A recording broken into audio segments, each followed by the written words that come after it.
डाला तो अटल के दिन हम लोगों ने हमने नहीं डाला, पता नहीं था उन्हें तो पता नहीं डाला। मैं डाल दे रही हूँ जब तक एडमिट कार्ड आ रहा है डाल हमें पता नहीं चल रहा है। बेटा प्रारंभ कर दिया। जी सर स्टार्ट है।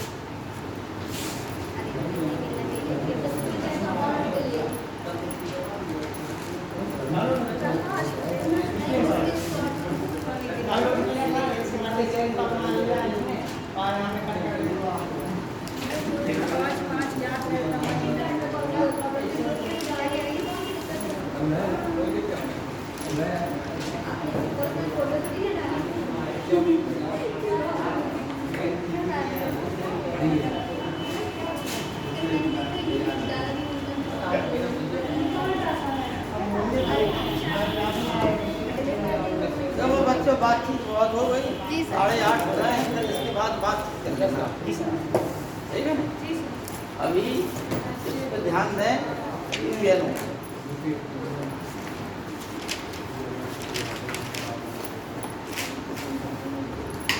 प्रथम विश्व युद्ध के पश्चात युद्ध की विभीषिका हुई, जिसमें जन और धन की हानि हुई। उसके पश्चात एक अंतर्राष्ट्रीय संस्था की स्थापना की गई, जिसके विल्सन के 14 सूत्रों का हिस्सा अमेरिकी राष्ट्रपति वुडरो विल्सन ने विश्व शांति के लिए 14 सूत्र दिए थे, जिसमें एक तथ्य ये भी था, 14 पॉइंट थे, मतलब उनमें से एक पॉइंट ये भी था कि विश्व शांति के लिए एक अंतर्राष्ट्रीय संस्था हो, जहाँ पर विचार विमर्श के द्वारा समस्याओं का निराकरण किया जा सके, एक मंच हो। ठीक है नहीं? अतः इसी उद्देश्य से 1920 में राष्ट्र संघ की स्थापना हुई। लेकिन राष्ट्र संघ अपने उद्देश्य में पूर्ण सफल नहीं हो पाया। क्यों नहीं हो पाया? क्योंकि राष्ट्र संघ में अमेरिका शामिल नहीं था, राष्ट्र संघ में रूस शामिल नहीं था।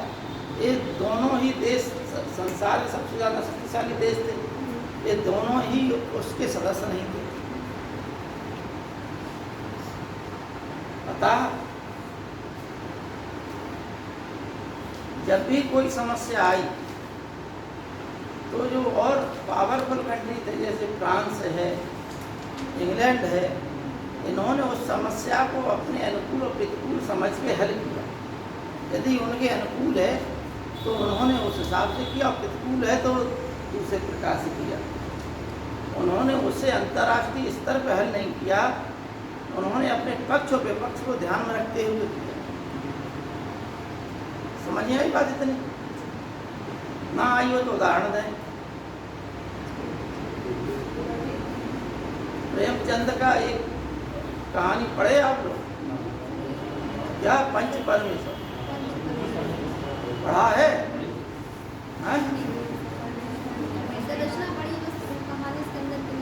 नहीं पढ़ा किसी ने?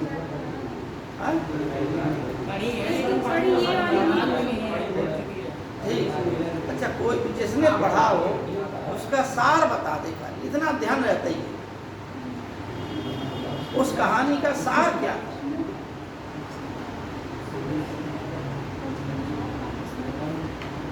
नहीं हमारे बिल्कुल। देखो, ये जो संस्थाएं हैं, हम आपको चाहे उसे बड़े स्तर पे ले जाओ या छोटे लेवल पे ले जाओ, झगड़े परिवार के झगड़े भी होते हैं, वो एक अंतर्राष्ट्रीय झगड़े होते हैं। ठीक है नहीं? परिवार के झगड़ों को, गांव के झगड़ों को जिस प्रकार से निपटाया जाता है, उसी प्रकार से देशों के झगड़ों को निपटाया जा सकता है। जैसे गांव के झगड़ों के लिए क्या प्रधान होता है? इससे पहले पंच होते थे। पंच, जब ये चुनाव की प्रक्रिया नहीं थी तो प्रत्येक गांव में, हमारे देश में एक अच्छी चीज़ रही है कि पंच लोग होते थे, यानी 5 प्रधान लोग होते थे। उनमें से 5 में से जो 3 लोग ज़्यादा बोल जाए या 5 एक स्वरण बोल जाए तो समझिए उसी के पक्ष में निर्णय चला जाए। पंच परमेश्वर में कहानी ये थी कि किसी महिला खाला आला कोई मुस्लिम थी, उसका कोई केस था और उनके परिचित में एक पंच बैठा हुआ था। लेकिन वो पंच ने जो है कि एक न्यायाधीश की तरह निष्पक्ष रूप से निर्णय दिया। वो निर्णय उस महिला के खिलाफ न था। उस महिला को पूर्ण विश्वास था कि ये हमारे परिचित हैं, बहुत खास हैं, घनिष्ठ हैं, तो ये हमारे पक्ष में निर्णय देंगे। लेकिन वो निर्णय वास्तव में उस महिला के खिलाफ गया, क्योंकि न्याय की मांग यही थी कि वो महिला गलत थी। तो राष्ट्र संघ ये कहानी, प्रेमचंद की कहानी ये बताती है कि न्यायाधीश को या एक कोई संस्था हो तो उसको निष्पक्ष रूप से पक्ष और विपक्ष दोनों की बातें सुनते हुए अंतिम निर्णय न्याय के आधार पर देना चाहिए कि जो तर्क संगत हो और जो वास्तव में अपराधी है, अपराधी को ही दंड मिलना चाहिए, निरपराध को दंड ना दिया जाए। तो राष्ट्र संघ में हुआ क्या कि जो निरपराधी वे कूटे गए, छोटे छोटे राज्यों को हड़प लिया गया और राष्ट्र संघ देखता रहा।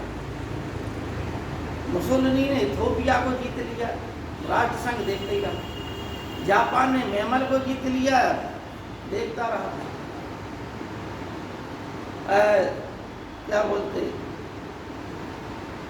अरे हिटलर ने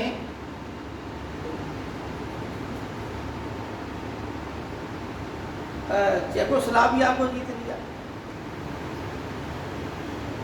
पोलैंड पर अधिकार कर लिया। 2-3 देशों को, ऑस्ट्रेलिया को जीत लिया। ऑस्ट्रेलिया जो कि इतना बड़ा साम्राज्य था, देश इतना बड़ा देश था, उस पर भी आक्रमण करके उसको जीत लिया, मिला लिया जर्मनी। और ये देश आपस में अपने हितों को तो साधने के लिए, इंग्लैंड इस उद्देश्य से जर्मनी के खिलाफ नहीं बोला, हिटलर के खिलाफ, कि यदि हम हिटलर के खिलाफ कुछ बोलेंगे तो फ्रांस यूरोप में शक्तिशाली हो रहा है, कल के दिन हमें पटकेगा फ्रांस। तो इंग्लैंड इसलिए आराम से अपना दूर बैठा रहा, तमाशा देखता रहा, और फ्रांस अकेला चिल्लाता रहा। लेकिन फ्रांस भी सामने नहीं आया, इसलिए एक बार पूछा चुका था, उसने कही कि हम अकेले क्यों लड़े, इसलिए जो हो रहा है होने दो, हमारी तो हानि नहीं हो रही। ठीक है ना भाई, समाज में होता है क्या कि एक गुंडा जो होता है वो आपके पड़ोसी को पीट रहा है और आप आराम से निकलते चले जा रहे हैं। क्यों? क्योंकि आपने ये सोच लिया ये गुंडा हमें तो कोई सता नहीं रहा, हमें पीट नहीं रहा, इन्हें पीट रहा तो पिटने दो। लेकिन आप विवेक ये नहीं लगा रहा है कि प्रकृति का नियम है कि जो गुंडा है उसका काम ही है गुंडियाई करना। आज आपके पड़ोसी को पीटा है, कल आपकी बारी है नहीं, आप भी उससे बच नहीं सकते।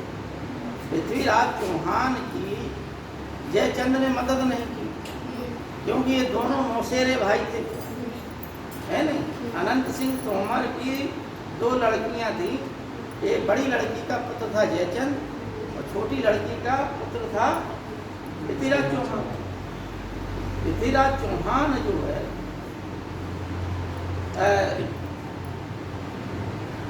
वो उसके नाना ने, अनंत सिंह तोमर ने गोद ले लिया। और चूँकि दिल्ली और जो जयचंद था उसका बहुत बड़ा साम्राज्य था, भारत का उस समय सबसे शक्तिशाली शासक था। और ये हम अपनी तरफ से नहीं कह रहे, उस समय के जो अरबी लेखक आए, मसूद, सुलेमान, सलमान, ये आदि आए, उन लोगों ने ये बात बताई, लिखा है उन्होंने अपने ग्रंथों में कि भारत में उस समय यदि कोई शक्तिशाली था उत्तर भारत में तो वो जयचंद था। जयचंद का पूरा ये उत्तर भारत जितना है वहाँ तक था, और जबकि दिल्ली और राजस्थान तक का, दिल्ली से कुछ इधर को उसका था, बकाया इधर को बनारस अनारस ये पूरा क्षेत्र जयचंद के अधिकार था। तो जयचंद का भी साम्राज्य बड़ा था। जब मोहम्मद घोरी ने आक्रमण किया, क्योंकि उसके पहले पृथ्वीराज चौहान ने जयचंद की पुत्री संयुक्ता का हरण कर लिया था, उससे विवाह कर लिया। ये बात जो है उन दोनों में बहुत ज़्यादा शत्रुता का कारण बन गई। एक तो शत्रुता इस बात से थी कि दिल्ली के आधे राज्य पर उसका वैधानिक अधिकार था, ठीक है ना। लेकिन उस समय ये आदमी नहीं सोचता था कि आधा राज्य, उस समय ये सोचता था कि हम पूरे ही हड़प। तो जयचंद की स्थिति नहीं थी। ये तो हम आपको आज के कानून के हिसाब से बता रहे हैं कि आधा राज्य उसका अधिकार में बैठा, लेकिन जयचंद की दृष्टि पूरे दिल्ली राज्य पे थी, ठीक है ना। जयचंद की जो स्थिति थी वो भी दिल्ली राज्य को प्राप्त करना चाहता था, लेकिन अनंत सिंह तोमर ने पृथ्वीराज चौहान को दे दिया दिल्ली का राज्य। एक तो सत्ता ये हो गई दुश्मनी का कारण। दूसरा कारण उसकी पुत्री का हरण कर लिया पृथ्वीराज चौहान ने। फिर मोहम्मद गौरी का आक्रमण हुआ, तो पहले आक्रमण पृथ्वीराज चौहान ने पराजित कर दिया। तो उस युद्ध में भी जयचंद ने कोई सहायता नहीं की। दूसरे युद्ध में पुनः आया, तो इस युद्ध में भी जयचंद ने किसी प्रकार की कोई वो नहीं की। उसने कहा कि तुम जियो या मरो। उसका परिणाम ये हुआ कि पृथ्वीराज चौहान के तराइन के द्वितीय युद्ध में पराजय हुई। और कौन जीत गया? मोहम्मद गौरी जीत गया, ठीक है ना। तो पृथ्वीराज चौहान का राज्य चला गया। इसके पश्चात अब बारी किसकी आई? जयचंद। हम क्या बता रहे थे, कोई व्यक्ति है, गुंडा है कोई, अगर आपके पड़ोसी को मार रहा है तो आप आनंद मनाएंगे, तो समझिए आप विवेक नहीं लगा रहे। वो गुंडा जो है पहले आपकी भी पिटाई करेगा। गौरी ने वही किया। गौरी ने पहले इन्हें निपटाया, अगला नंबर जयचंद का आया। जयचंद को चंदावर के युद्ध में 1184 में पराजित कर दिया। यही स्थिति राष्ट्रसंघ की रही कि लोग बाग अपने स्वार्थों के लिए बैठ बैठ के देखते रहे, और हिटलर, मुसोलिनी और जापान के देश अपना राज्य विस्तार करते रहे। जब स्थिति इतनी भयावह आ गई कि हिटलर ने बहुत बड़ा साम्राज्य स्थापित कर लिया, तब फिर पोलैंड पर आक्रमण करने के साथ ही द्वितीय विश्व युद्ध प्रारंभ। अतः उस द्वितीय विश्व युद्ध के पश्चात, क्योंकि राष्ट्र संघ अपनी कोशिशों में, अपने उद्देश्यों में सफल नहीं हुआ, अतः द्वितीय विश्व युद्ध के पश्चात पुनः एक अंतर्राष्ट्रीय संस्था के लिए प्रयास किया गया। ये अंतर्राष्ट्रीय संस्था जो बनी उसका नाम था यूनाइटेड नेशन ऑर्गेनाइजेशन, यानी यूएनओ, जिसे हम हिंदी में बोलते हैं संयुक्त राष्ट्र संघ। 24 अक्टूबर 1945 को इसकी स्थापना हुई, लेकिन इसके पहले भी अनेक बार इसका प्रयास किया गया। इसके लिए जब युद्ध हुआ उसके पहले ही प्रयास प्रारंभ हो गए थे। अब यह संस्था तो आ गई। इस संस्था के जो अंग हैं, इस संस्था का उद्देश्य क्या है? इस संस्था का उद्देश्य ये है कि अंतर्राष्ट्रीय स्तर पर सभी देशों की समृद्धि, विकास, एक दूसरे पर विश्वास, एक दूसरे की सीमाओं का अतिक्रमण ना करना, और जन स्वास्थ्य, शिक्षा व्यवस्था, नारी कल्याण, वृद्धों का कल्याण, रोगों की रोकथाम आदि के लिए यह संस्था काम कर रही है। यानी इस संस्था के अधीन अन्य और भी संस्थाएं हैं जो इसी के अधीन काम करती हैं। लेकिन यूएनओ के कितने अंग हैं? 6 अंग हैं, ठीक है नहीं? तो वो 6 अंग आप लोग लिख लीजिए जिस पर यूएनओ ने काम होगा। 24 1943।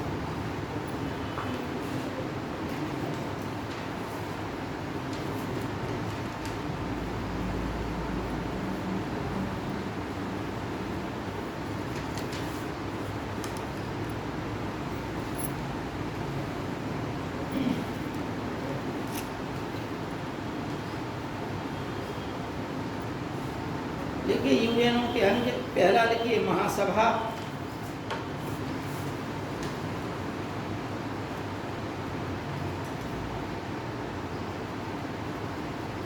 दूसरा लिखिए सुरक्षा परिषद,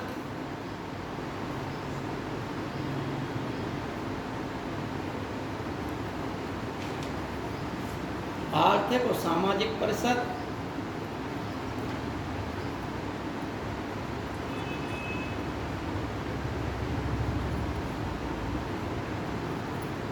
अगला लिखिए न्यास परिषद,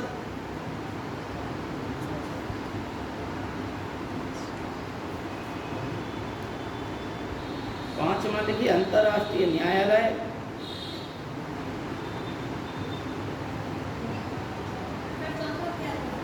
चौथा न्यास परिषद, पांचवा अंतर्राष्ट्रीय न्यायालय और छठवां है सचिवालय।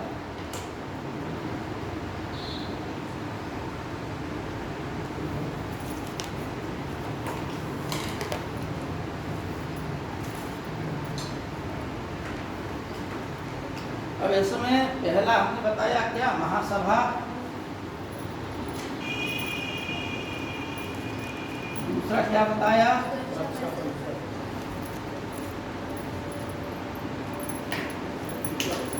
तीसरा आर्थिक एवं सामाजिक परिषद,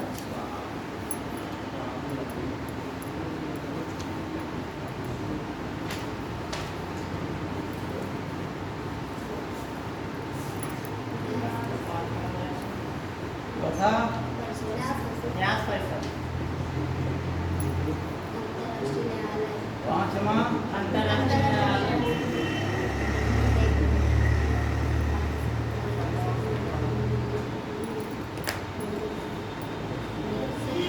छठवा सचिवालय,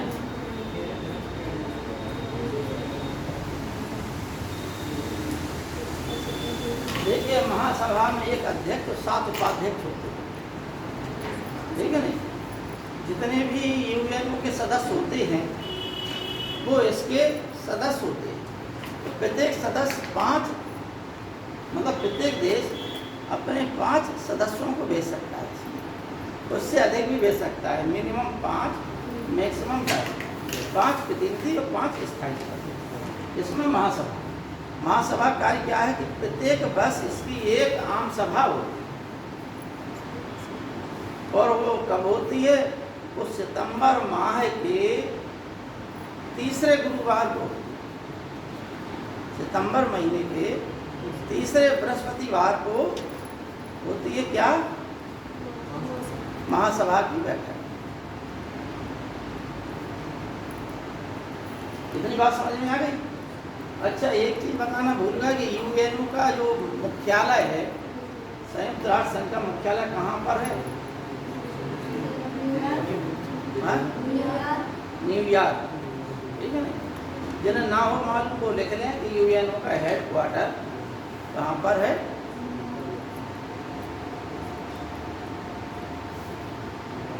न्यूयॉर्क में।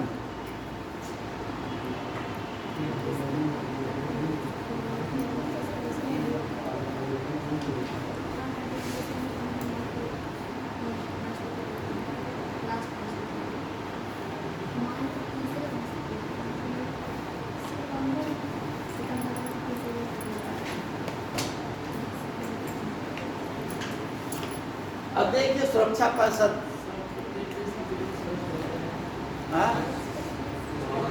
प्रत्येक देश जो है अपने 5 प्रतिनिधि भेजता है, 5 जो है अपने प्रतिनिधि भेजता है, 5 और भेज सकता है।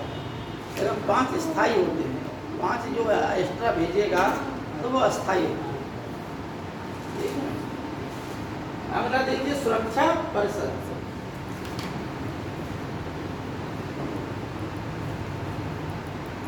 प्रारंभ में सुरक्षा परिषद में 11 सदस्य थे।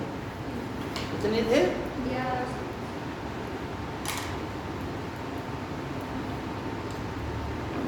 कैसे सदस्य थे सर, स्थायी या अस्थायी? वही बता रहा है,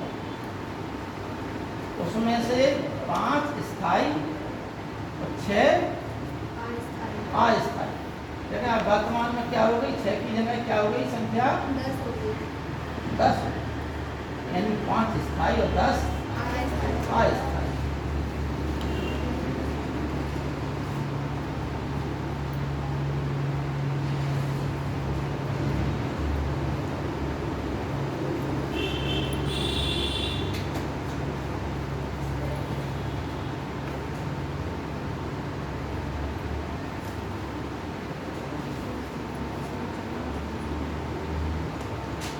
आर्थिक एवं सामाजिक परिषद के सदस्यों की कुल संख्या कितनी है? 54। और ये कहाँ से चुने जाते हैं? उन्हीं में से चुने जाते हैं। महासभा द्वारा आर्थिक एवं सामाजिक परिषद के सदस्यों का चुनाव होता है, जिनकी संख्या कितनी है? 54। और न्यास परिषद, जिसे हम बोलते हैं ट्रस्टी काउंसिल, ठीक? इसका उद्देश्य यही है ट्रस्टी काउंसिल का कि प्रत्येक जो विकसित देश है, डेवलप देश है, वो अविकसित या विकासशील देश के लिए क्या है? ट्रस्टी के रूप में।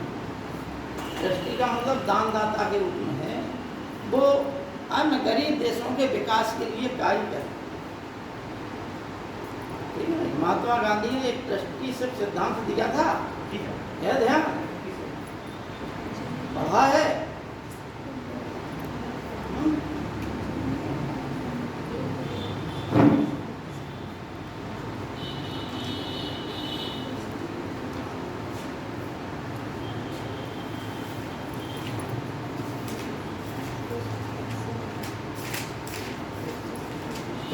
देखो, एक चीज हम कई बार आप लोगों को बता रहे हैं कि लूसेंट की सामान्य ज्ञान है, तो सामान्य ज्ञान का एक एक पेज रट डालो, एक एक चीज़ रट डालो। अगर कंपटीशन निकालना है, नौकरी लेना है, ठीक है ना? इलाहाबाद में पहला मानदंड है कि आप IAS का ना बने, लेकिन ये किताब आपको सामान्य ज्ञान की पढ़ना पड़ेगा। तमाम क्वेश्चन छोटे मोटे आ जाते हैं, और एक एक पेज महत्वपूर्ण है। आपस में पढ़ा करो, एक दो टॉपिक आपस में डिस्कशन कर दिया करो, है ना? अब लूसेंट वालों से हमारा कुछ लेना देना नहीं है ना? आप लोग भविष्य के लिए बता रहे हैं, फिर आपको जो लेना वो लीजिए। ज़्यादातर चीज़ें उसमें लिखी हैं, काम में आएंगी। आप लोग जैसे मान लो लेखपालिका देना या और कोई देना, तो देखना लूसेंट का ज़्यादा पसंद, ठीक है? इलाहाबाद में प्रत्येक स्टूडेंट के पास रहती है, प्रत्येक स्टूडेंट।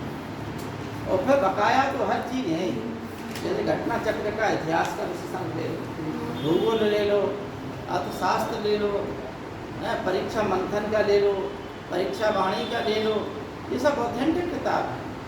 एक समय था जब दिल्ली से किताबें होती थी, अब इलाहाबाद ने स्वयं में अच्छा प्रोडक्ट उत्पादित कर दिया। घटना चक्र वालों ने इतना विस्तार कर लिया, जो दृष्टि आती है नहीं, घटना चक्र वालों की तो है दृष्टि जिसे बोलती है, ठीक, बहुत बड़ा विस्तार कर लिया, बहुत बड़ा बिजनेस बना लिया, धीमे धीमे डेवलप किया। पहले जब हम पहुँचे इलाहाबाद में, तब वहाँ से दिल्ली से किताब आती थी 6 महीने में, 3 महीने में, घटना चक्र के लिए, वही हम लोग पढ़ते थे। विवास मनोरमा तब आती कब थी? परीक्षा के जस्ट पहले आती, 15-20 दिन पहले, और हाथ बिक जाती थी। अगर तुमने 2 दिन लेट हो गए नहीं, किताब मार्केट में नहीं मिली, जैसी आई तुरंत बिक। अब तो ये है कि अब विवास मनोरमा कोई पूछता ही नहीं, और स्तर गिर गया है। अब तो घटना चक्र ज़्यादा हो गई है, और भी किताबें नहीं। पहले आदमी क्रॉनिकल, फिर का दर्पण, विवास मनोरमा, ये 3 को अपना आधार बनाता है। अब लेकिन जब से ये घटना चक्र आई, तो घटना चक्र ने जो है हर टॉपिक पे उनके पास क्योंकि विद्वान लोगों की टीम है, तो वो हर टॉपिक पे अलग अलग विशेषज्ञों के द्वारा अपनी किताब छपवा रहे हैं। इसलिए अच्छा मटेरियल मिल जाता है, और जो सिविल सर्विस उत्तर प्रदेश की परीक्षा के लिए बहुत महत्वपूर्ण पोर्शन हो जाता है। तो गांधी जी ने ट्रस्टीशिप थ्योरी की थी, इसका उद्देश्य ये था कि भारत के जो पूंजीपति हैं वो अपने आप को, उनके पास जो पूंजी है, देखिए एक दिन हमने आप लोगों को बताया था कि मजदूर मजदूरी करता है। एक मजदूर ने 1000 रुपए का काम किया, मान के चलना 1000 रुपए में से उसे 10 रुपए मिलता है, बकाया 90 रुपए प्रोडक्ट में खर्च हो गए, और जितना 900 बचा, 900 रुपए किसके पास चला गया? जो मालिक। अब मेहनत किसकी थी? मजदूर। अब ऐसे ही अनेकों मजदूर हैं, और अनेकों मजदूर, एक फैक्ट्री में अनेकों मजदूर काम करते हैं, तो एक मालिक की 2-2 4-4 फैक्ट्रियाँ होती, तो ये समझिए एक दिन का लाखों करोड़ों का टर्नओवर एक मालिक को मिल जाता है, जिसमें उसकी लागत निकाल दी जाए तो एक दिन का मुनाफा ही मुनाफा करोड़ों में पहुँचा, खाली मुनाफा। ठीक है ना? कोई भी हम कहे इंजीनियर लोग लगे हैं जिन्हें 1-1 लाख, 2-2 लाख, 20-20 लाख के पैकेज मिल रहे हैं, 50-50 लाख, 1 करोड़ के पैकेज मिल रहे हैं, तो जितना मिल रहा है उसका उसे 10% मिल रहा है, मतलब उसे अपनी वैल्यू का 10%, 20% आप जिस पोजीशन के हैं उस हिसाब से मिल रहा है। अब गूगल का CEO कौन है? हाँ, ठीक है ना, वो भी भारतीय है, लेकिन उसका भी पैकेज करोड़ों में है, समझना बात। लेकिन गूगल की एक नहीं की आय करोड़ों में, तो उसे दे कितना रहे, समझेगा?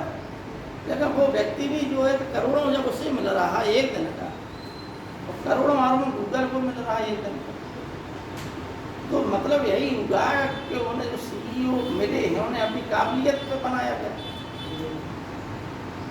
लेकिन क्या मालिक पूरी जेब उनकी भर दे?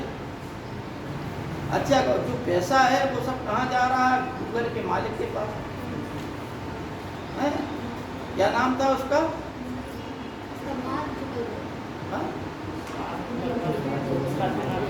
फेसबुक का है, मार्क जुकरबर्ग है ना?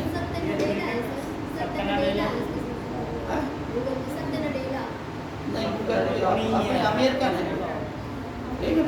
हालांकि ये हटाइए, अब अपना वो आइए, मतलब ये है कि जो मजदूर मजदूरी करता है, ये जो न्यास परिषद है इसी सिद्धांत पर काम करता है जो गांधी जी ने बात कही। तो गांधी जी की थ्योरी समझ लेंगे तो ये न्यास परिषद समझने में आसान हो जाएगा। गांधी जी के सिद्धांत समझना जरूरी है, क्योंकि अगर आप सिविल सर्विस की परीक्षा दे रहे हो तो गांधी जी एक टॉपिक अपने आप में, गांधीवाद। गांधी जी ने ये कहा कि मजदूर लोग पूंजीपतियों को बनाते हैं, लेकिन मजदूरों को उनकी मजदूरी का वो अधिकार नहीं मिलता जो इस अधिकार के वो अधिकार है। अतः पूंजीपतियों के पास अथाह पैसा हो जाता है, लेकिन पूंजीपति ये ना समझें कि ये पैसा उनका है। समझना गांधी जी ने क्या कहा? पूंजीपति जैसे मान लो मुकेश अंबानी, तो मान के चलिए मुकेश अंबानी का उदाहरण ले लें, ठीक? तो गांधी जी कह रहे हैं मुकेश अंबानी से कि आपके पास जो पैसा है, जो आय है, वो पैसा जितना भी है वो सब किसका है? मजदूरों का है, उनकी मजदूरी का है। आप उसके मालिक हैं, आप उसके ट्रस्टी हैं। ट्रस्टी का मतलब है संरक्षक हैं आप, और जब भी जरूरत पड़े उन मजदूरों के कल्याण के लिए वह पैसा आप उन्हें लगाइए, उनके लिए मकान बनवाइए, उनको सुरक्षा दीजिए, उनको स्वास्थ्य की चिकित्सीय सुविधाएं दीजिए। कोई घटना घट जाए, पहले तो हजार लाखों लोग मर जाते थे, फैक्ट्रियों में उन्हें निकाल के बाहर कर दिया, दूसरे ले दिए जाते थे मजदूर, कोई मजदूरों के लिए काम ही नहीं था। फिर इंग्लैंड में चार्टिस्ट आंदोलन चला था इन्हीं मजदूरों के लिए, जिसमें कई नेता मारे गए, लेकिन इंग्लैंड की बात यह है कि नेताओं को उभरने नहीं दिया, उन्होंने स्वयं में सुधार कर लिया। ये बात रही, किसी को नेता नहीं बनने दिया, उन्होंने अपने पार्लियामेंट के द्वारा मजदूरों को अधिकार दे दिया। और जिन लोगों ने जो नेता लोग थे मजदूरों के नेता, उन्हें पकड़ पकड़ के मारा गया। जिनने मांग की थी, अगर भाई और वो मांग कर रहे थे, मानने की जरूरत ही नहीं थी, तुम सुधार पहले ही कर देते, लेकिन वो नेता बन जाते फिर और बड़े, है नहीं? तो एक काम जो गांधी जी ने कहा कि आप सिर्फ ट्रस्टी हैं और जनता का पैसा आपके पास है, आप उसके सिर्फ संरक्षक हैं। जैसे मंदिर में एक ट्रस्ट बनता है और वो ट्रस्ट जो ट्रस्ट होता है, उस ट्रस्ट को मालिकाना अधिकार नहीं है उस पैसे को खर्च करने का। उस पैसे को जनता के कल्याण के लिए ही वो लगा सकता है। यानी ट्रस्टी सिर्फ का मतलब होता है, ट्रस्ट का मतलब होता है संरक्षक। ठीक है, आप उस पैसे के संरक्षक हैं और संरक्षक का काम क्या होता है कि जो आपके अधीन हैं आप उन्हें संरक्षण दें।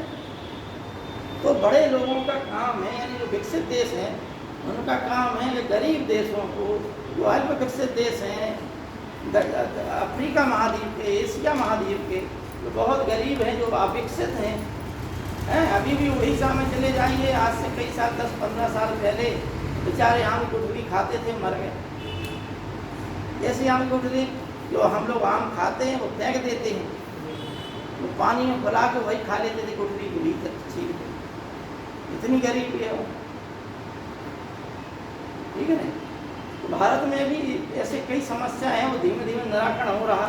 एक समय था जब हिंसा के माध्यम से निराकरण करने का प्रयास किया गया, जब देखो तब विद्रोही मचे रहते थे देश में, हैं? और वो विद्रोही कुछ नहीं थे, वो अपने ही लोग थे जो अपने अधिकारों की मांग कर रहे थे, जिनकी जो है भूमि वो पूंजीपतियों ने हड़प लिया सरकार की सहायता से। सरकार ने बेच दी खाने पूंजीपतियों को, और खानों के जो आसपास लोग रह रहे थे, जिनसे उनकी आय हो रही थी, उनके आय के साधन नष्ट हो गए। तो उन्होंने विरोध किया तो उन्हें गोलियों से भून दिया गया, डंडे मार मार के भगाया गया। जब उन्होंने कहा कि हम तो ऐसे मर ही रहे हैं, इससे बड़ी जाके नहीं को मार दो, तो उन्होंने हथियार उठा लिया। तो उन्हें कह दिया ये उग्रवादी हैं, ये वादी हैं, वे वादी हैं। भारत में कई समय तक ये पूर्वांचल का क्षेत्र है, जैसे हम 7 बहनें कहते हैं, असम, मेघालय, मिजोरम, नागालैंड, अरुणाचल प्रदेश, यहाँ पे जो उग्रवादी संगठन थे, ठीक है ना, यानी हम नक्सलाइट क्षेत्र कहते हैं। अब क्या नहीं है समझते नक्सलाइट, कहीं सुनाई दे रही 8-10 साल में कि नक्सलियों ने ये उड़ा दिया, नक्सलियों ने वो कह दिया। भाई तब बिहार के बीरभूम जिले के आसपास से शायद एक नक्सल गांव था कोई, वहाँ के कोई नेता थे, वहाँ से उन्होंने मजदूरों के लिए, आदिवासियों के लिए एक आंदोलन चलाया, और धीमे धीमे करके वो आंदोलन इतना विख्यात हो गया, सशस्त्र आंदोलन था वो, इसलिए उसे क्या नक्सलवाद और नक्सलाइट कहा जाता है। और वास्तव में वो अपने अधिकारों की मांग कर रहे थे। ये मतलब हमारे देश का कुछ दुर्भाग्य है कि उस समय की सरकारों ने उन मनुष्यों के साथ, उन आदिवासियों के साथ में जिस प्रकार से अंग्रेजों ने व्यवहार किया था आदिवासियों के साथ, उनकी ज़मीनें छीन ली गई, उनसे जंगल छीन लिए गए, उनके जो खाने पीने, रहने सहने के साधन थे, आवास मिटा दिए हैं। उसी को जो है आप उन्हें अधिकार देके, जैसे आज सरकार जो है कहीं ज़मीन हस्तगत करती है 5 गुना मुआवजा देती है, आदमी माला माल हो जाता है। आपकी 10 बीघा गई है नहीं, लेकिन आपको 50 बीघा का वैल्यू मिल जाए तो आप तो खुश हो जाएंगे कि और ले जाओ अगर हमारी जा रही हो है नहीं। तमाम यहाँ इस तरफ अभी सरकार ने तमाम प्रोजेक्ट बनाए हैं, एरस से तरफ, इधर झांसी के आगे को जाते हैं, वहाँ तरफ बना है, पूरे गांव की खेती खरीदी सरकार ने, और वहाँ जिसकी जितनी ज़्यादा खेती गई वो उतना आनंद नहीं, 5 गुना मुआवजा मिला। उनके गाड़ी, वाहन, बंगला सब खड़े हो गए एक ही बार में। कंपनियां जो है, जो शोरूम वाली कंपनियां उस गांव में जाती थी कि हमारी गाड़ी ले लो, वहाँ गांव में लगाए टेंट अपने कि भाई तुम्हें जाने की जरूरत नहीं है झांसी यहाँ से कहीं भागने की, तुम यहीं बता दो, कागजों की कार्रवाई यहीं की देते, क्योंकि हर व्यक्ति के पास करोड़ों रुपए आ गए। अब करे क्या करें पैसे, एक हमारी गांव की बिटिया थी, गरीब ब्राह्मण की, 40-50 बीघा खेती, 4-5 भाई थे, और 50 बीघा उनकी चली गई, 5 करोड़ रुपए मिल गए। ठीक है, 6 करोड़ रुपए में, 6 करोड़ रुपए में 1-1 करोड़ उन्होंने 5 लड़कों को दे दिया, 1 करोड़ खुद के पास रख लिया कि तुम लोगों को यदि जरूरत पड़े तो तुम लोग, हम तुम्हारी मदद कर देंगे। पिता ने कहा। तो देखिए कितना लाभ हो गया। मतलब आज वर्तमान की स्थिति बता, और उस समय अंग्रेजों के समय से आज से कुछ साल पहले तक स्थिति ये थी कि इन गरीबों, मजदूरों, आदिवासियों की ज़मीन हड़प ली जाती और डंडे अलग मारे जाते थे उन्हें, और डंडे अगर और ज़्यादा विरोध किया तो बंदूक से उड़ा दिया जाता था।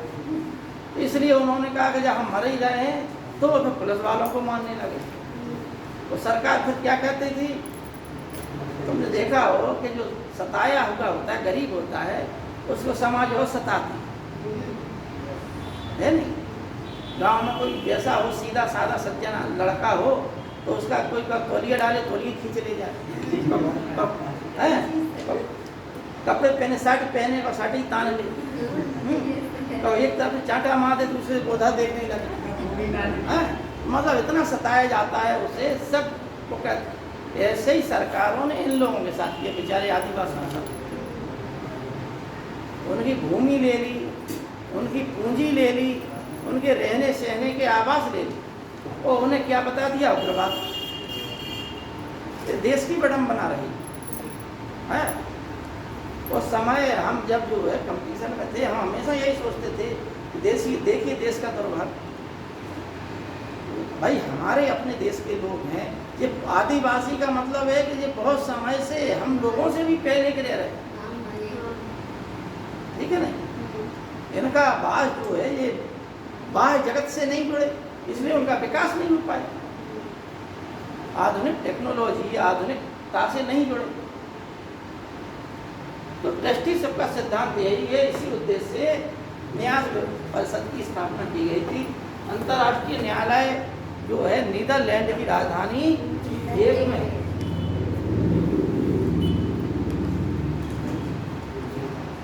सचिवालय का एक महासचिव होता है,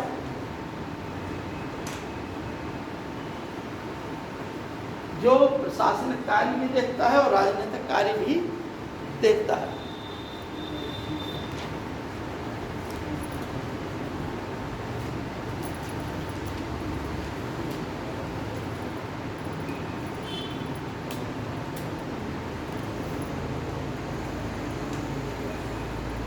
अब लिखिए, परीक्षा में कभी कभी छोटे छोटे प्रश्न आ जाते हैं, ठीक है नहीं।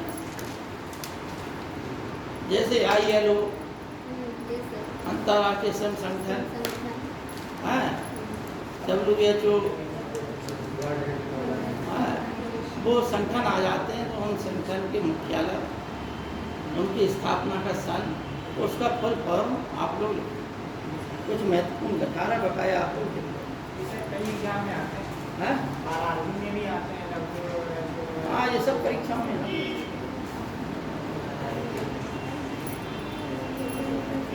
देखिए, आपको एक चीज़ और बता दें कि विश्व बैंक की स्थापना 1944 में विश्व बैंक की स्थापना का उद्देश्य प्रकट हो गया। 1944 की योजना के तहत ही विश्व बैंक की स्थापना की गई थी। दो अंतर्राष्ट्रीय संस्थाओं की, एक मुद्रा कोष की, अंतर्राष्ट्रीय मुद्रा कोष और विश्व बैंक। लेकिन अन्य किताबों में, बहुत सी किताबों में इंटरनेट पे अलग अलग, किसी ने 45 लिख दिया, किसी ने 46 लिख दिया और किसी ने 44 भी लिखा, ठीक है नहीं। 44 का उन्होंने उदाहरण भी दिया है और ये भी कहा किताबों में भी इसी प्रकार से सब में मिलता है। ठीक, हमने मतलब आज देखा था सुबह उठ के, तो हमने देख लें भाई, बच्चे विवाद करने लगते हैं। देखा, हमें 45 याद था, देखो हम क्लियर बात है नहीं। तो हमने जब देखा तो इसके 3 सन मिले अलग अलग जगह से। तो आप लोग जो उचित समझें और कंसल्ट कर लें, अपना पुराने पेपर से कर लें, अनुसंधान कर लें, देख लें, खोजबीन कर लें, जो उचित हो वो कर लें। देखिए, देखिए अन्य संगठन, देखिए ILO international labour organisation, ILO इसका फुल फॉर्म लिखिए इंटरनेशनल लेबर ऑर्गेनाइजेशन।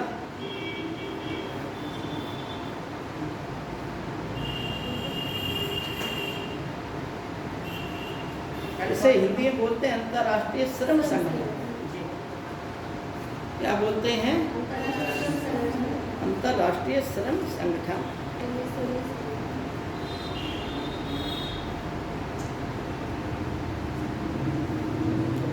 11 अप्रैल 1919 को इसकी स्थापना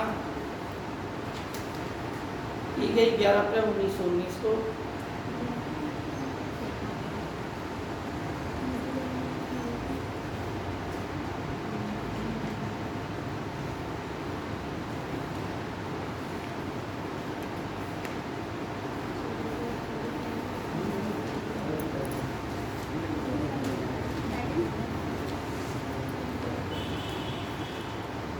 देखो बच्चों, एक तक और बता दें, कोई भी नया देश यदि संयुक्त राष्ट्र संघ का सदस्य बनना चाहता है, तो है नहीं, और बनना चाहता है तो सुरक्षा परिषद की सलाह पर, महासभा की सिफारिश पर उस देश को, यानी महासभा में बहुमत के आधार पर उस देश को संयुक्त राष्ट्र संघ का सदस्य बनाता है।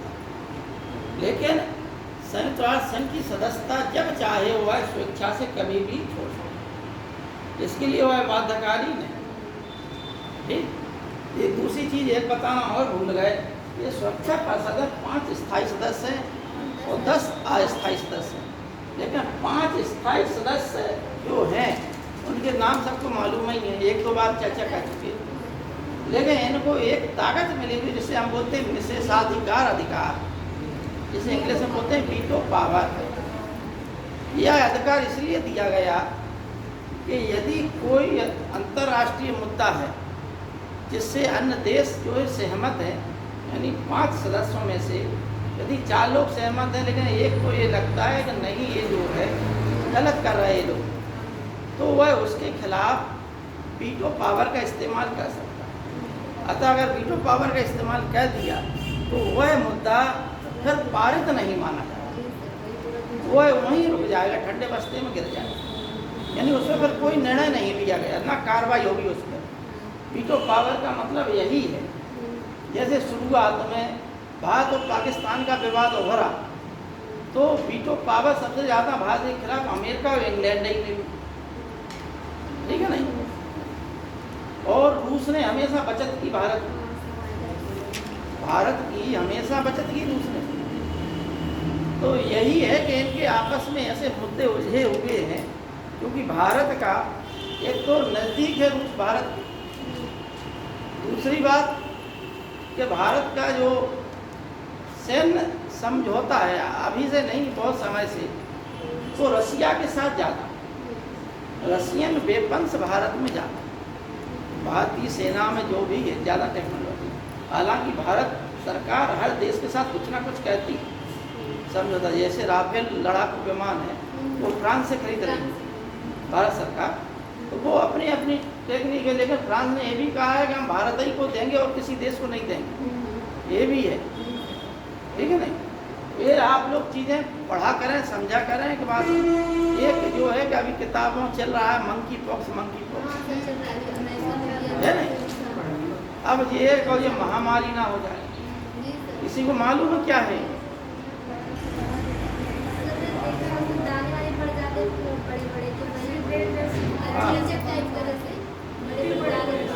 अच्छा एक चीज़ बताइए, विज्ञान और आप लोगों ने टेक्नोलॉजी पढ़ी तो होगी, है नहीं?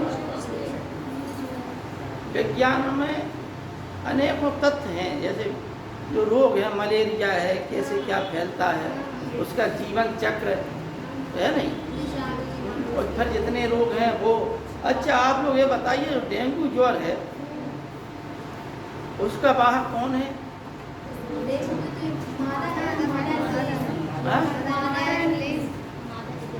क्या पढ़ा? मलेरिया रोग का कारण है मादा एनम, ठीक है नहीं, लेकिन हम डेंगू की बात कर रहे हैं।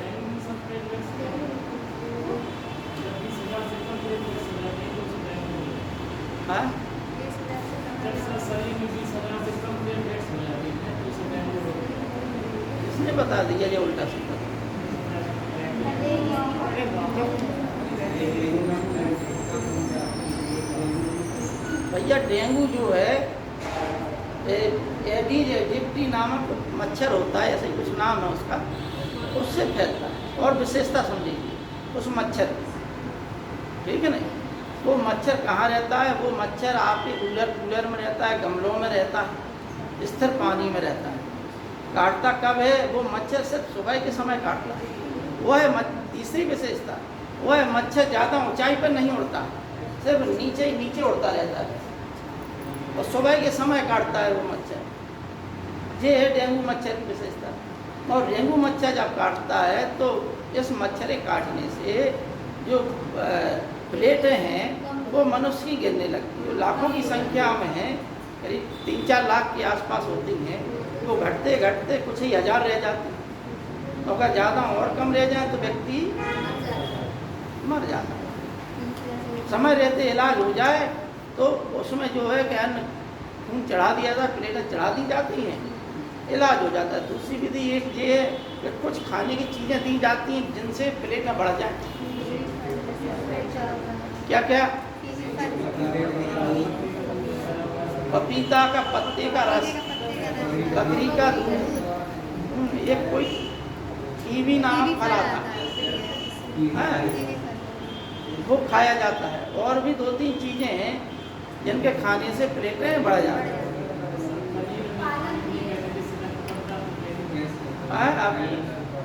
अब देखो अंतर आ गया। मादा एनोफिलीज मच्छर से मलेरिया होता है, डेंगू अलग चीज़ है। और तुम अभी तक यही जान रहे थे कि जब प्लेटें ज़्यादा घट जाएं तो मलेरिया ही कन्वर्ट हो जाता है डेंगू, है नहीं?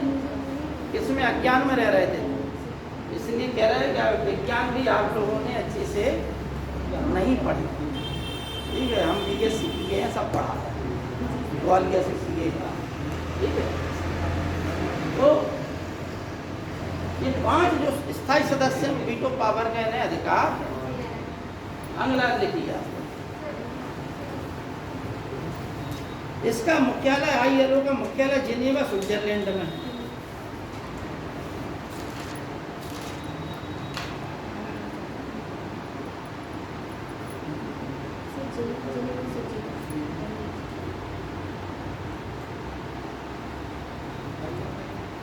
लिखिए खाद्य एवं कृषि संगठन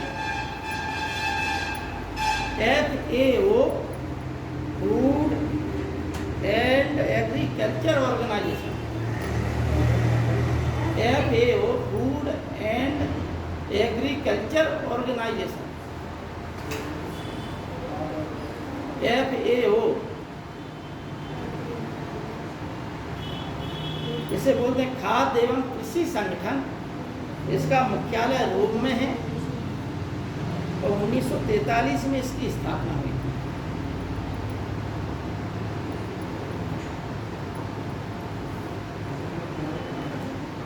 लेकिन बाद में हम इनका डिटेल में बता देंगे कि इनका उद्देश्य क्या है, ठीक है नहीं? हेडक्वार्टर इसका रोम में है। अब लिखिए WHO विश्व स्वास्थ्य संगठन, वर्ल्ड हेल्थ ऑर्गेनाइजेशन, WHO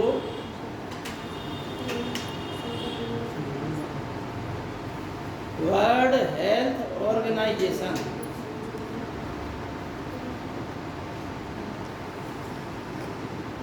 इसको बोलते हैं हिंदी में विश्व स्वास्थ्य संगठन। 7 अप्रैल 1948 को इसकी स्थापना हुई।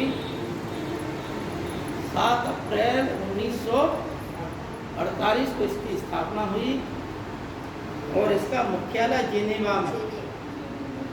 अच्छा, एक चीज़ बच्चों और बात बता दें कि जो है दिवस हैं ये भी आप लोग रट लेना, है नहीं?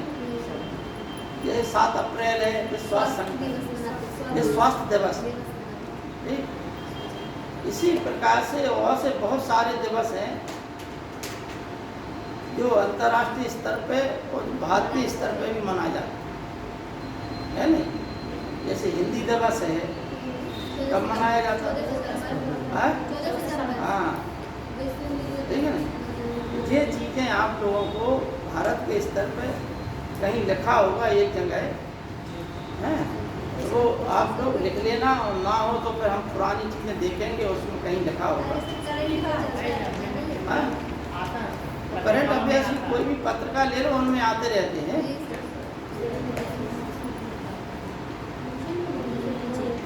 देखिए यूनेस्को, ये हो गया, WHO हो गया, यूनेस्को।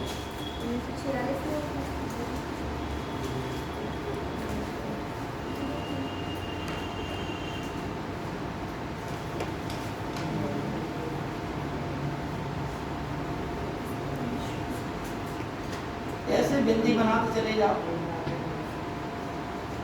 ठीक?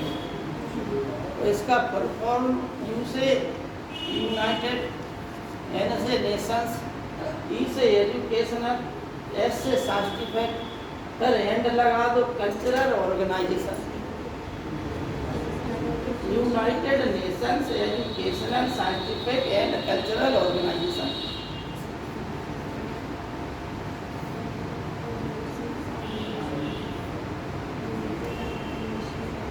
संयुक्त राष्ट्र शैक्षणिक वैज्ञानिक सांस्कृतिक संगठन। हिंदी में से क्या बोलेंगे? संयुक्त राष्ट्र शैक्षणिक वैज्ञानिक सांस्कृतिक संगठन, यूनेस्को।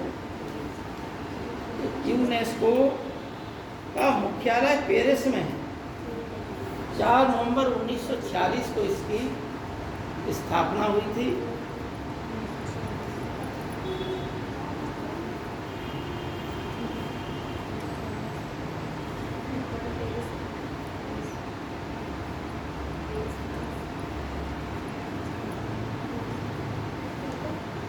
अब लिखिए अंतर्राष्ट्रीय विकास संगठन, international development association.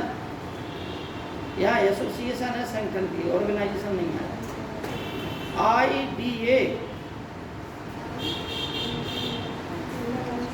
IDA international development association, अंतर्राष्ट्रीय विकास संगठन। IDA 24 सितंबर 1960।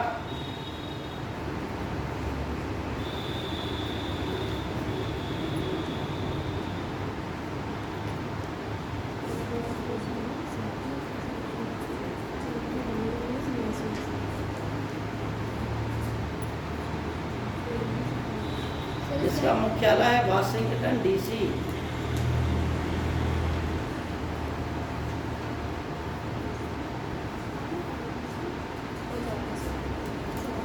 अब अगला लिखिए IFC, अगला संगठन लिखिए IFC इंटरनेशनल फाइनेंस कॉरपोरेशन, अंतर्राष्ट्रीय फाइनेंस कॉरपोरेशन, अंतर्राष्ट्रीय वित्त निगम, अंतर्राष्ट्रीय वित्त निगम, इंटरनेशनल फाइनेंस कॉरपोरेशन। 20 जुलाई 1956 जेनेवा में मुख्यालय। जेनेवा कहाँ है? स्विट्जरलैंड में। 20 जुलाई 1956 को है बेटा, कब हुई थी स्थापना इसकी? 20 जुलाई 1956 में। अब लिखिए आप लोग पुनर्निर्माण एवं विकास का अंतर्राष्ट्रीय बैंक, पुनर्निर्माण एवं विकास का अंतर्राष्ट्रीय बैंक, जिसको शॉर्टकट में क्या बोलते हैं? विश्व बैंक। पुनर्निर्माण एवं विकास का अंतर्राष्ट्रीय bank,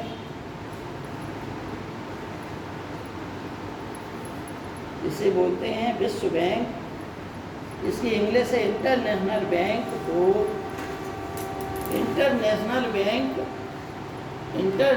bank for reconstruction. English लिख ले तुम लोग। है नहीं, रिकंस्ट्रक्शन एंड डेवलपमेंट,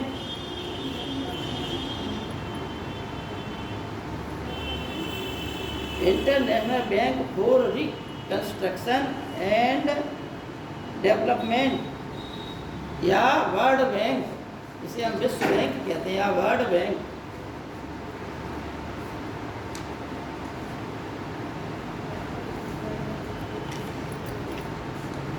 दूसरा लिखिए अंतर्राष्ट्रीय मुद्रा कोष, इंटरनेशनल मॉनिटरी फंड, IMF। अंतर्राष्ट्रीय इन दोनों का बता रहा है। अंतर्राष्ट्रीय मुद्रा कोष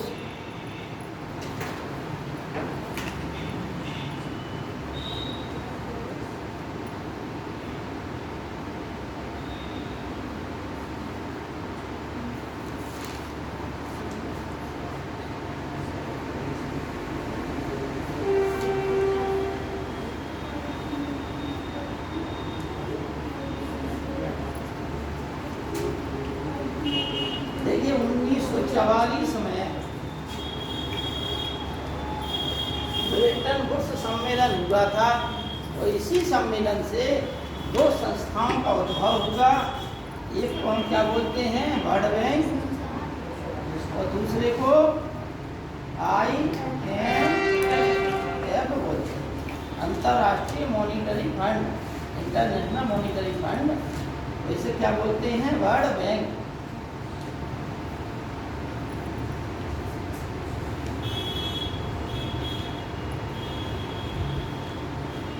अब बकाया आप लोग लिख लीजिए। 1946 में बन के तैयार हो गया था, 1946 से इसने कार्य करना प्रारंभ कर दिया था, ठीक है ना।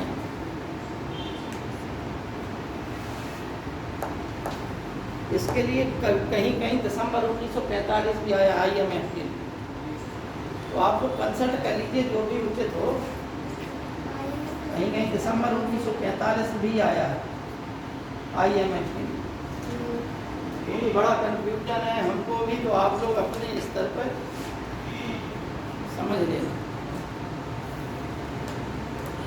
अगला देखिए विश्व डाक संघ, यूनिवर्सल पोस्ट यूनियन। विश्व डाक संघ, यूनिवर्सल पोस्ट यूनियन।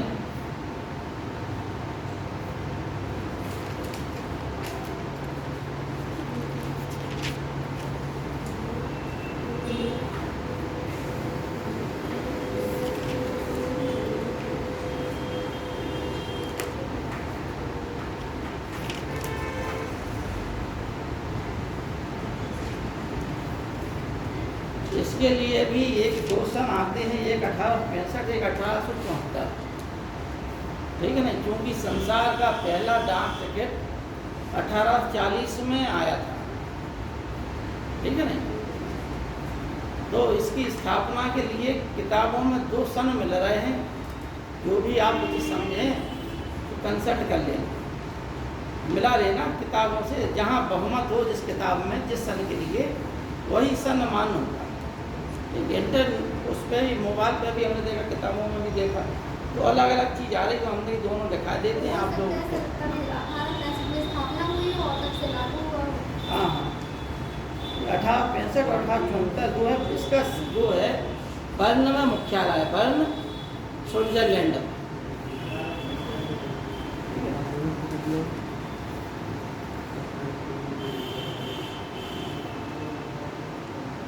अब लिखिए अंतर्राष्ट्रीय दूरसंचार संघ,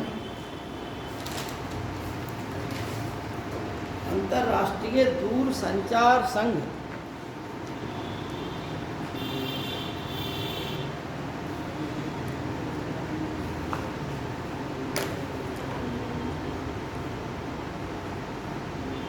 इंटरनेशनल टेलीकम्युनिकेशन यूनियन, इंटरनेशनल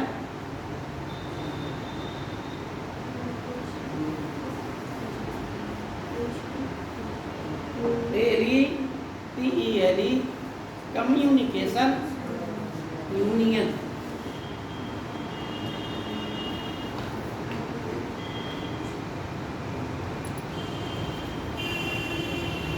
जनवरी 1961 स्थापना हुई और जेनेवा में इसका मुख्यालय है।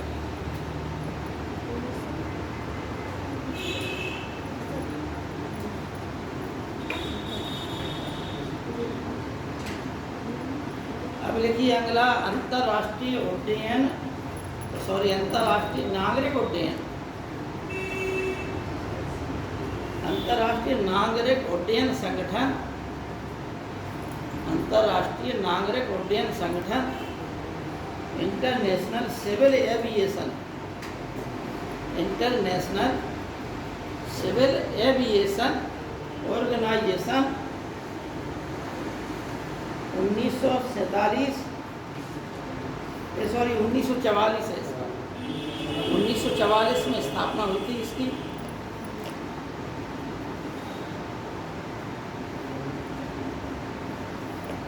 बाद में 1947 में यूएनओ का अंग बना दिया गया था इसको। इसका जो मुख्यालय है वो मॉन्ट्रियल कनाडा में, मॉन्ट्रियल कनाडा में इसका मुख्यालय है।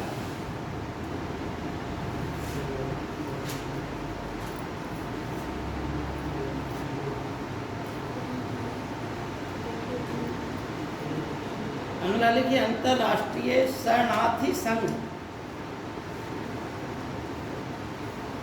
अंतर्राष्ट्रीय शरणार्थी संघ UNCHR,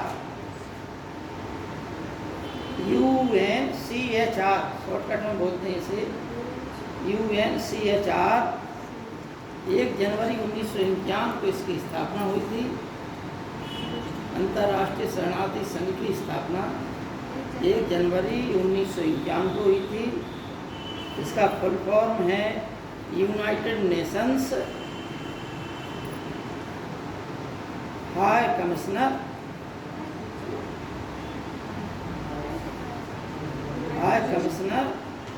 फॉर रिफ्यूजीज। हाई की HIGH, कमिश्नर की लिखो COMMISSIONER।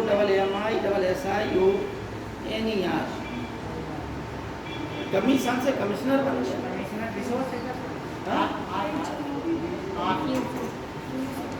रिफ्यूजी RUFUGEES, रिफ्यूजी माना होता है शरणार्थी। ठीक, अभिषेक बच्चन की फिल्म आई थी, पहली फिल्म रिफ्यूजी आई थी, नहीं है तुम लोगों को याद? रिफ्यूजी का मतलब होता है शरणार्थी। इसका भी मुख्यालय जेनेवा में। अब देखो बच्चों, इसमें क्या है कि जो संगठन हमने नाम बताया है वह संगठन अपने उन्हीं उद्देश्यों के लिए कार्य करता है। कौन से उद्देश्य है? पहला कौन सा संगठन है? श्रम संगठन। तो श्रम संगठन श्रमिकों के लिए कार्य करता है, उनके अधिकारों के लिए, उनके संरक्षण के लिए, उनके स्वास्थ्य के लिए, उनकी सुरक्षा के लिए, हैं, उनके बच्चों की शिक्षा दीक्षा के लिए, उनके रहन सहन के तरीकों के लिए, उन्हें सही आवास मिले, इन सब के लिए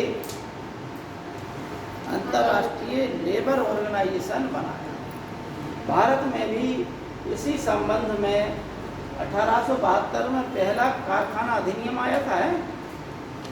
1881 में लॉर्ड रिपन के समय आया था पहला कारखाना अधिनियम, 81 में आया था। तो उसमें है क्या, देखो पहले जो था कारखानों में जो कारखाने लगते थे उनमें मालिक के लोग बदमाशी क्या करते, मजदूरों से काम कराते थे, उनको कम मेहनत के हिसाब से पैसा कम देते। दूसरी बात, जब उन्होंने देखा कि इन मजदूरों की अपेक्षा महिलाएं और बच्चे अधिक काम करते हैं, इस उम्र के बच्चे 14, 15, 16, 17 साल तक के बच्चे इस उम्र के बच्चों से फिर काम कराने लगे। यानी पुरुषों को छांट दिया, महिलाओं और बच्चों को कारखानों में काम कराया, क्योंकि इन बच्चों में ऊर्जा ज़्यादा रहती थी और पैसा कम देना कि तुम बच्चे हो, तुम्हें क्या पैसा देना। भाई गांव में हरी मटर तोड़ी जाती है, ठीक। वहाँ पे बच्चे हों चाहे बूढ़े हों चाहे कोई भी हो, जो काम कर रहा है तो बड़े की अपेक्षा बड़े तो, क्योंकि इतनी शरीर में ताकत है नहीं, दम नहीं, एक जगह बैठ गए तो पसर के चार अंगुल उन्हें तोड़ लिया, ठीक है नहीं। लेकिन बच्चे क्या कहते हैं, अपनी सीधी लान धर के चले गए, खटाखट तोड़ते चले गए फली। और एक वयस्क इतना नहीं फलिया तोड़ पाएगा, 1-1.5 क्विंटल से ज़्यादा वो एक बच्चा तोड़ दे जाता है।